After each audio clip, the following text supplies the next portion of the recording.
Page 64, oh Susanna. This uses a tetrachord pretty much in the left hand for the most part. Just look at the first couple measures. The four notes. So 4 notes, that's a tetrachord. Right? And use that most of the way through it. Third line down, you have a first and second ending. In the left hand, they're suggesting you play the G with the second finger, and then move the hand down and play the D with a thumb, like that. I disagree with that. I think that's a poor fingering, and I'm going to suggest you take a pencil and put in a different fingering. I would prefer that rather than on that G, you've been using the tetrachord, change it on these first and second endings, and the last measure of the piece, same thing, and use the thumb on the G for this one G. Because then you can use the second finger on the D and the little finger on the G, and that's so much easier fingering than moving the hand around. In the right hand, it's no big deal. You have two D's, the last measure of the first line. In the right hand, you have two D's, and you're using two different fingers, and I like that. They're doing it because you need your little finger for the E coming up. And you get that fingering, that passage in a number of places.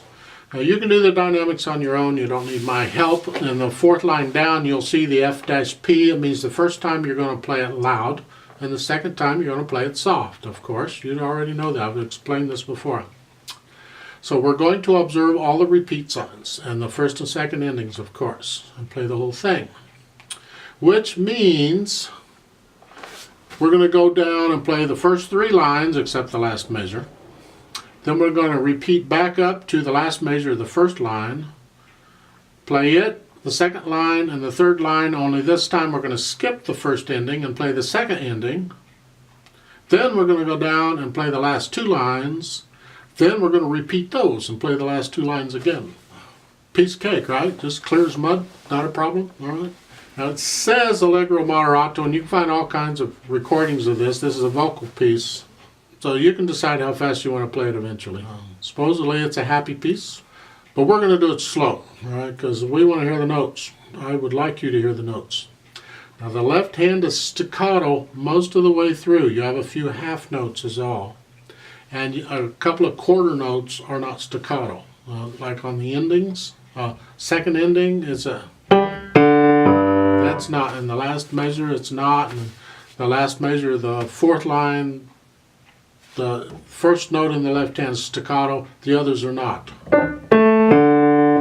By the way, that last measure on the fourth line for the left hand, same thing. I put the thumb on the D, so I can put second finger on the A and little finger on the D.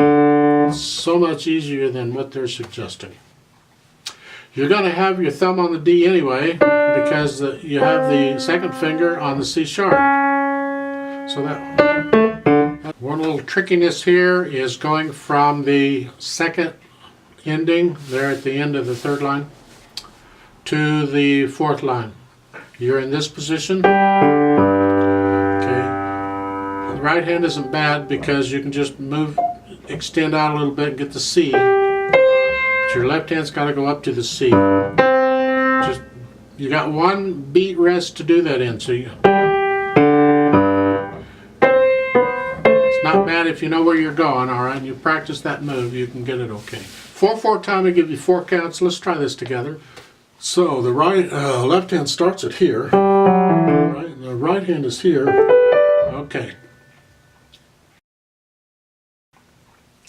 1, 2, ready, go.